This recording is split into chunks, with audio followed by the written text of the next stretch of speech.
Shalom, meus queridos, que a graça e a paz do Senhor Jesus seja com todos. É com muita alegria que estamos retornando com os vídeos do canal Alerta Profético. Ficamos algum tempo sem gravar, mas estamos retornando hoje para a glória de Deus. E o vídeo de hoje eu gostaria de falar um pouco sobre uma polêmica que aconteceu o mês passado, né? Esse mês agora, estou gravando esse vídeo agora no finalzinho de maio. No mês de abril viralizou nas redes sociais um grande pregador, né, um pastor aí de renome já no Brasil, pregando em um grande congresso de missões que acontece todo ano. E ali ele lançou uma polêmica, né, sobre cor de parede, o Deus que habita em paredes. Então eu vou chamar este vídeo de A Nova Heresia, o Deus da Parede. E a fala deste pregador instigou outros pregadores a, como papagaios, reverberarem a mesma opinião com respeito ao assunto, gerando assim várias polêmicas e opiniões de vários outros pastores e pregadores. Veja então o trecho do vídeo. As paredes todas de preto por razões tecnológicas, contrariando o que está escrito em Atos dos Apóstolos, e havia muitas luzes no cenáculo. O cenáculo da Bíblia é claro, mas por razões tecnológicas, e permitir que um pecador miserável entre no templo e não saiba se é um templo sagrado ou se é um show de Satanás. Isso é palha! Então, meus amados, embora seja um dos grandes pregadores que eu admiro, que eu respeito, nós vemos então neste trecho deste vídeo que até os grandes cometem os seus equívocos e os seus erros teológicos. E vários são os motivos que vão levá-los a isso. Dentre esses motivos, às vezes, são movidos pela emoção do momento ou para agradar os organizadores do evento, que eu vejo que foi o caso que aconteceu. Ele quis agradar a linha conservadora, entre aspas, que eu preferiria chamar de legalista, da denominação que estava promovendo o evento. Para agradar, então, essa linha legalista, ele muda o contexto do texto e adapta a sua interpretação naquilo que ele queria falar ou criticar, podemos assim dizer. E essa interpretação forçada acaba nos levando aos povos idólatras e pagãos da antiguidade. Porque no paganismo antigo existia divindade para tudo. Existia o Deus do fogo, o Deus da água, o Deus do mar, o Deus das matas, a deusa do amor, a deusa da fertilidade, o Deus do vinho, o Deus das plantações. Ou seja, havia deuses para tudo, havia divindades para tudo. Então, esse tipo de interpretação forçada nos conduz à mesma linha pregada pelo paganismo. Ou seja, ele apresenta agora um Deus que habita na parede branca e não numa parede preta. Ou seja, um Deus que está na parede de um ambiente. Logo, a teoria do Deus que habita em cores de parede se aproxima dos rituais do paganismo antigo. Há um texto interessante daquela época, Deuteronômio capítulo 32, verso 17, diz assim: sacrifícios ofereceram aos diabos e não a Deus, aos deuses que não conheceram, novos deuses que vieram há pouco, dos quais não se estremeceram vossos pais. Deuteronômio 32, 17. Então aqui cita novos deuses que vieram há pouco. Então foi um evento que estava acontecendo naquele período, naquele contexto, as novas divindades que iam surgindo. Porém, esse contexto tem se repetido nos nossos dias, é um contexto que vem se repetir. Sabe por quê? Porque em Eclesiastes fala exatamente isso, de coisas que aconteceram antigamente que estariam se repetindo. Veja bem esse texto, Eclesiastes capítulo 1, versículo 9. O que foi, ou seja, no passado, isso é o que há de ser no futuro. E o que se fez, ou seja, mais uma vez, no tempo passado, isso se tornará a fazer, apontando para o tempo futuro. De modo que nada há novo debaixo do sol. Ou seja, tudo que aconteceu na antiguidade acaba se repetindo nos nossos dias. Porque não existe nada novo debaixo do sol. Na verdade, tudo que há de novo está acima do sol, está no terceiro céu, está na eternidade, que Deus tem preparado para os seus. Então vamos lá, eu quero pontuar aqui 3 momentos da sua equivocada interpretação. Ele começa dizendo assim: pastores que decidiram, por razões tecnológicas, pintar as paredes de preto, contrariando o que dizem Atos dos Apóstolos. ou seja, é um texto que está em Atos capítulo 20, verso 8, que diz: e havia no cenáculo muitas luzes. E então ele diz, cenáculo na Bíblia, é claro, é lugar de muitas luzes. E ele continua dizendo assim, mas por razões tecnológicas, grave de novo essa expressão, mas por razões tecnológicas, permitir que um pecador miserável entre no templo e não saiba se é um templo sagrado ou se é um show de Satanás. Isso é palha. Então esta é a fala dele. Vamos lá então, a hipocrisia do seu discurso. Em primeiro lugar, ele diz aqui, por razões tecnológicas, pintam a parede de preto. Porém, meus queridos, também por razões tecnológicas, ele estava usando o microfone. Se não se pode usar o recurso tecnológico, ele não deveria estar usando o microfone, porque a igreja primitiva também não usava microfone. Então não existe microfone na Bíblia, né? Se formos fazer a mesma linha de interpretação dele que ele estava fazendo. Havia também no fundo ali um enorme telão, emitindo ali as suas projeções. Então, por razões tecnológicas, ele também não poderia estar usando aquele telão ao fundo. Afinal, usar recursos tecnológicos, segundo ele, é imitar Satanás. E na sequência da sua fala, um pouco mais à frente no vídeo, ele chega a falar que os púlpitos estão sendo profanados porque estão usando tênis em cima do púlpito.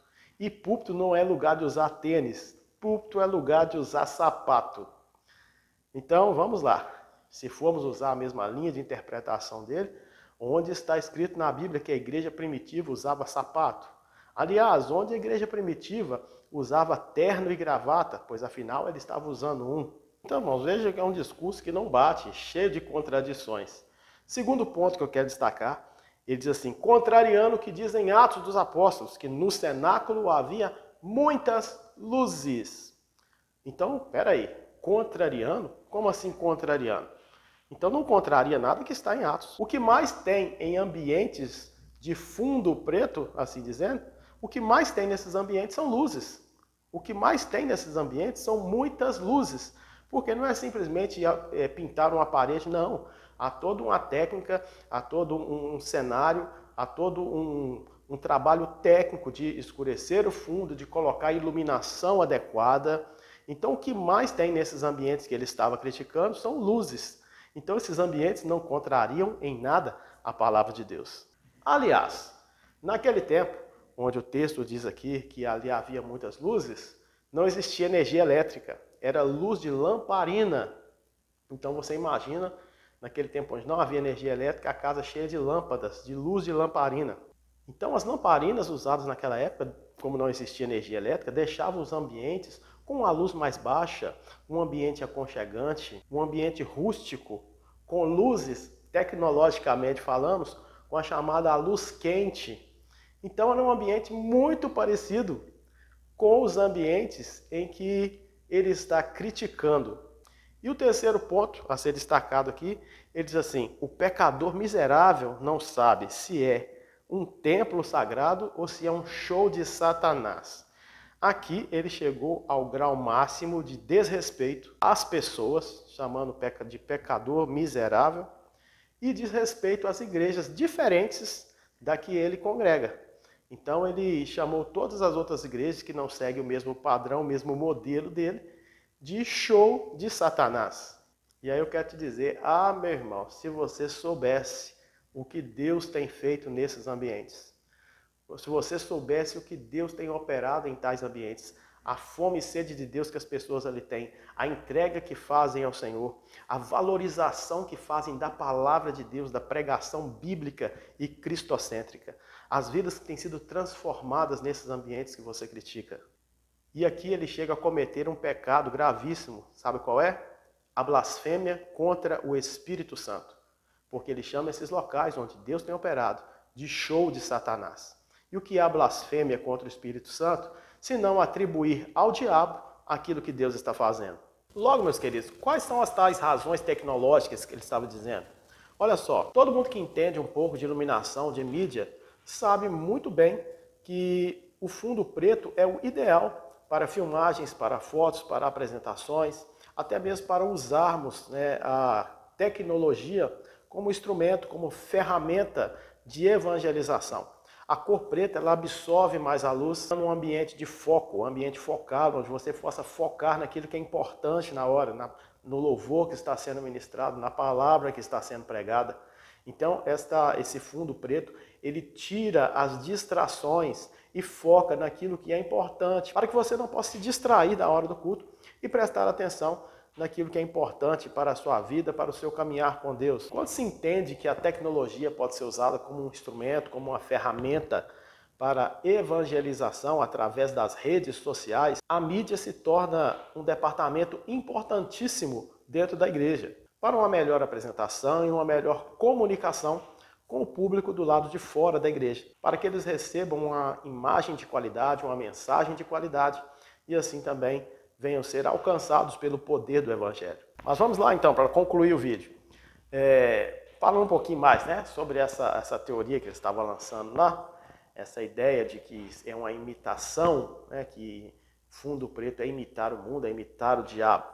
Então vamos lá, vamos colocar algumas imagens aqui. O que você vê nessa imagem? O que é isso? Olha só, é um centro espírita. Qual que é a cor da parede? Dá uma olhadinha. Observou? Outra imagem então. O que você vê? Ah, uma igreja. Qual a cor da parede? Ué, mas a mesma cor lá do centro? Então quer dizer que a igreja está imitando o centro? Vamos lá para outra imagem.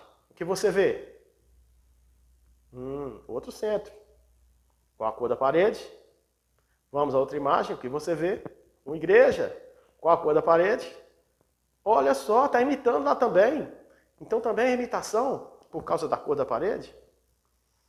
Vamos a uma terceira e última imagem. O que você vê? Um terreiro. Olha só que cor. Qual a cor da parede? Branca. Olha só. E o que você vê agora? Uma igreja. Qual a cor da parede? Olha só, a mesma cor do terreiro. Está imitando?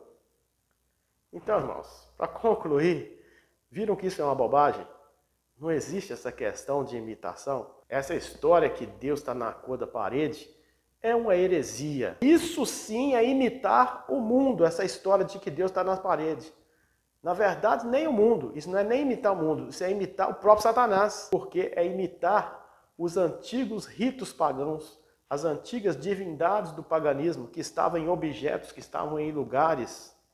Então, falar que Deus está numa parede, numa cor de uma parede, eu estou aderindo à mesma ideia, à mesma ideologia dos rituais pagãos da antiguidade. Isso sim, colocar Deus numa parede, isso sim é imitar não só o mundo, mas imitar o diabo. Então, queridos, para concluir, tanta coisa importante para falar, tanta vida para ser salva, tantas pessoas para serem alcançadas pelo Evangelho, e as pessoas discutindo algo tão fútil, algo tão insignificante, algo tão bobo. Vigia, varão. Tem tanta gente precisando ser salva e ficar com esses debates bobos, sem sentido, colocando Deus em parede. Então, isso não agrega nada. Imitar o mundo é comprar e não pagar, é trair a esposa, é cometer adultério, é cometer fornicação, é enganar as pessoas. Isso sim é imitar o mundo. Então, meu querido, não inventa moda não. Pregue o Evangelho, pregue a palavra, que é suficiente. Não precisa ficar inventando moda, inventando polêmica. Basta pregar a palavra de Deus, que ela não volta vazia. E falando em palavra, dorme com essa aí. Vou te dar 2 versículos para você ficar quebrando a cabeça nele. Primeiro livro de Reis, capítulo 8, verso 12. 1 Reis 8, 12. Então falou Salomão: o Senhor disse que habitaria na escuridão. Deus habitando na escuridão, misericórdia, hein? Para os legalistas aí que é contra essa cor. Segundo texto, Êxodo 20, verso 21. O povo estava em pé de longe, Moisés, porém, se chegou à escuridade. Aonde que Moisés chegou? Na escuridade, onde Deus estava. Onde Deus estava? Na escuridade. Então dorme com essa aí. Que Deus te abençoe. Até o próximo vídeo. Que a bênção do Senhor seja sobre a sua vida e seja sobre a sua casa, em nome de Jesus. Eu peço que você deixe o seu like, seu joinha, curte esse vídeo, compartilha, deixe aí o seu comentário, deixe aí as suas sugestões para os próximos assuntos que você gostaria de ver nesse canal. Forte abraço, até o próximo.